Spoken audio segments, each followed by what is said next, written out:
It stopped uploading completely until I started recording. This said 45 minutes. I was having issues 45 minutes ago, and it's at 8%. Every single time I'm fleeing, I experience this. This is a good device. They're committing, what they're doing is they don't want me recording these calls like this location demanded that I not record because I'm showing evidence that they're scammers and they're getting infuriated. This is a 2-minute video. I can't use this device, period. This used to be my favorite device. But this happens with a lot of favorite devices. It's just for the emotional abuse aspect. It's like a way of damaging property. If I see illegally monitor you, we know that he's committing voyeurism crimes. If law enforcement allows him to have a free reign of terror and he has infatuations, that's what psychos do.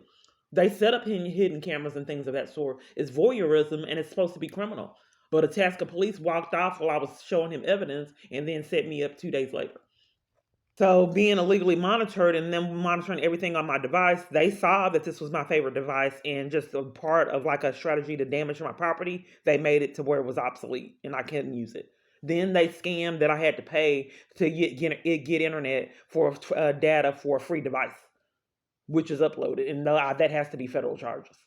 I don't know what the truth is. They scammed that they no longer had the free phones. Buy your own phone. But I'm speaking to scammers, so I don't know the truth. I was at Midcoast and I asked if they could help me with the safe phone. All locations withhold safe phones. They have to have the safe phone is a vital part. They keep me from safe phones like their life depended on it, which for a lot of parties it actually does. So I said, well, the location I live, she's demanding that I get another phone because she thinks that my phone is putting my safety at risk and others. So I wanted to know how to get a free the government phone. And she gave me a number, which is the vital part of women fleeing abuse is to get them safe phones if they're not being coached and coerced. So she states that, okay, I'll give you a number. She gave me a number that was disconnected to spin my wheels. So at Denton County Friends of the Family, I said, do you have safe phones? They said no, blatantly lied. Then someone said, yeah, my phone, when they get caught on lies, and that's why they have to list people in my environments and my contacts and all that to be in cahoots, because they get caught in lies. That's why everyone has to be controlled. My kids, family, everyone I come in contact with, doctors. It's mental illness. They're being exposed through government officials. So nonetheless, obsessions that can with an amazing amount of power to abuse. So at Midcoast, she says, yeah, they gave me the phone. Then I went in there and they said, we're out. I said, well, you just said you didn't have the free phones and now you're out? She says, yes. I said, well, it's vital that I get one. And then they scammed a couple days later that I was recording gone. I bought all these clothes, but it's always a rage. I think that's what's going on. I painted my nails and he gets infuriated. It's petty and nonsense. But nonetheless, so I fixed myself up a little more. He saw that I had these clothes and was jealous and then demanded upon my arrival that I recorded gone.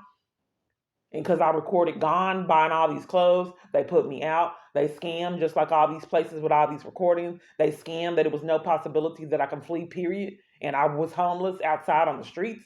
That wasn't proper protocol. If I'm currently actively at a domestic violence organization, I said it's a blatant lie. I told you these people were not only lying on me, they were terrorizing me here.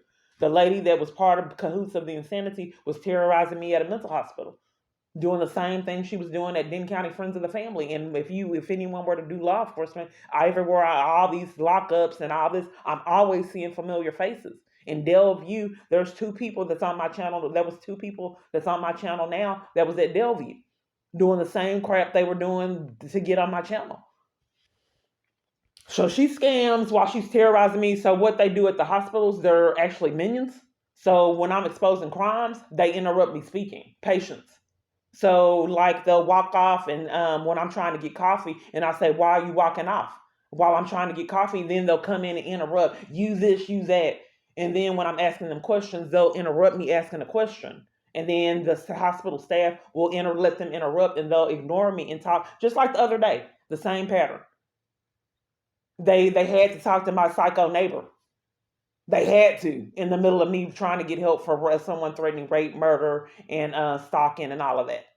And trying to get in a safe environment and get case management, they had to talk to my neighbor. So while I was actively speaking with hospital staff trying to resolve issues, she interrupted the same party and repeatedly kept doing it every time I was violated by hospital staff.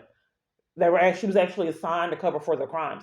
It's a conspiracy and they're all in cahoots together. If anyone would, you can see it on camera footage repeatedly over and over.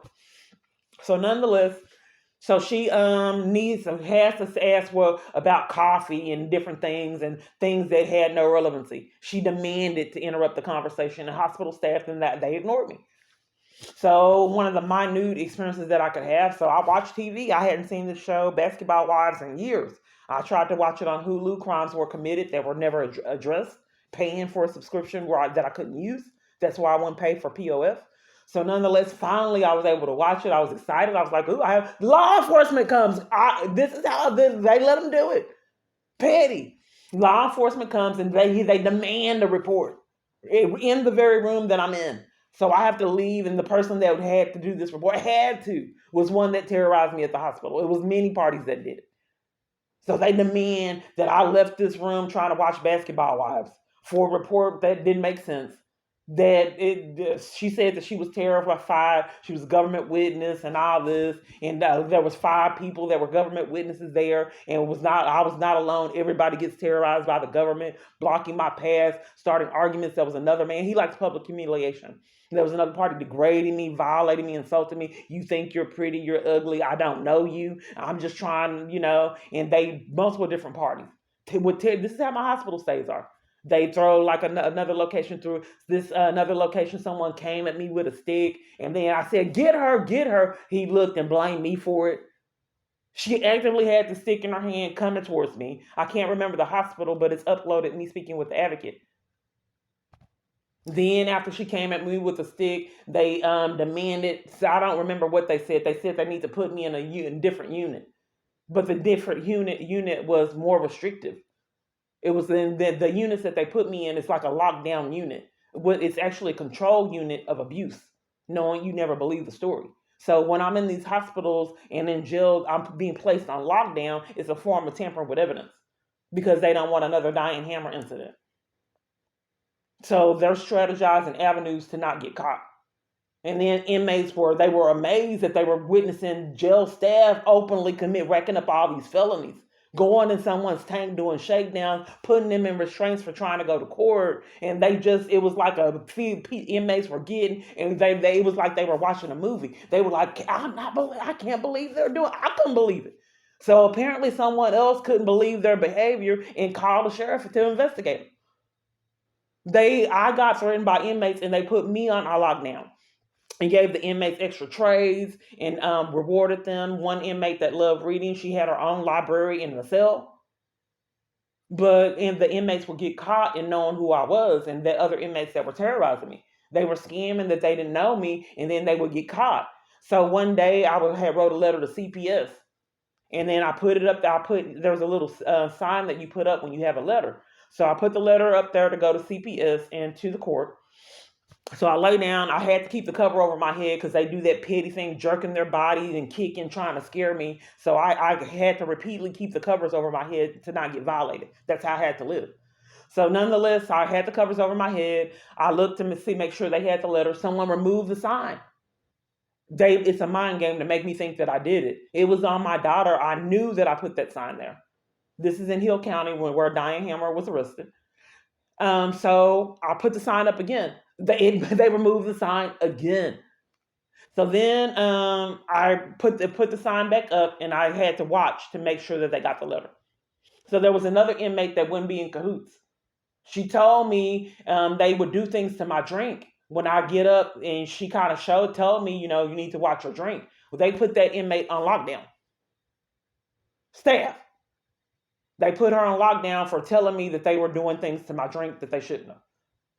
So I know that this is incredible. So they fixed me a drink. The drink, I was loopy. It felt like I was drunk. And I actually did report this to staff. I didn't know what they were doing to my drink. So I reported to medical that it was something peculiar with my drink because I felt drunk and like I was being drugged. So then after that, hospital staff, I had a court date. Hospitals, they scammed that they didn't take me to court because I had a medical issue as an alibi to why they didn't take me to court. It was a blatant lie. And then the lady that was crying when the sheriff came demanded that I sign this paperwork. I said I want to read it, and she demanded that I not read it and sign it. What they were demanding that I sign was a strategy to not be held accountable for not taking me to court. I had a court case at the 255th District Court they wouldn't take me to, and it was them that would not take me to my court date with Judge Crane. Judge Crane, since to cover for Judge Diane Hammer, scammed that I didn't need to be at my court date to cover for her crimes. So I would wait because I know I'm in jail on false charges. They reschedule and then they tell me what my court date was. Now that I get placed on lockdown, they won't tell me anything regarding my case, give me any kind of information on my attorneys, judges, nothing, no addresses, period, and punish me for asking questions. So I said, now you have no right, no right. I have a court date. Take me to court. Take me to court now. You have no right. And then they got mad at me incriminating them and put me in restraints. They put me in restraints and on punishment. I think I was in restraints for an hour. They wanted to publicly humiliate me. They sent me out, wheeled me out so everyone can see me in restraints. That's how I had to live. It was like like a bed, some kind of bed that had restraints. So they like restrained like for people that were problematic and maybe violent. So they threw me down on this whatever cart this was that had wheels, put me in the restraints, and wheeled me out for the public humiliation. I just want you to get a clear concept of what I've had to endure.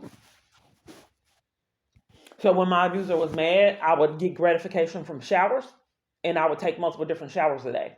They were illegally monitoring me and saw the gratification that I had from showers. Then I would be in the shower and it would get scalding hot from nowhere. And then I had to jump back, and at one time I actually got burned. And I still have those small scars now. Let's see if you can see it. See the white splotches? Those white splotches are for the burns. I have more. They gave me ointment. And this has also happened at mental hospitals. So I told at Terrell State Hospital when I was almost killed using transit, and they demanded that I go to Terrell State Hospital. The same thing happened. She said, "Well, just put it on cold," and I said, "Both cold and hot, or both cold and hot, or scalding hot." She said, "That's impossible." So I showed her, and she said, "Wow, I'm gonna have to get maintenance out here." So I want you to know how petty this is. There, you can see the burn right there. This happened in Hill. That's why the records had to be destroyed. No kind of, no kind of damages for being violated like this. I can't get legal representation. You see it right there, right there. That one, that one, that one, that one, that one. And that's just the ones that I'm showing you now. I don't feel a need to go to all the burns. That's a burn from scalding hot water trying to shower when they were mad.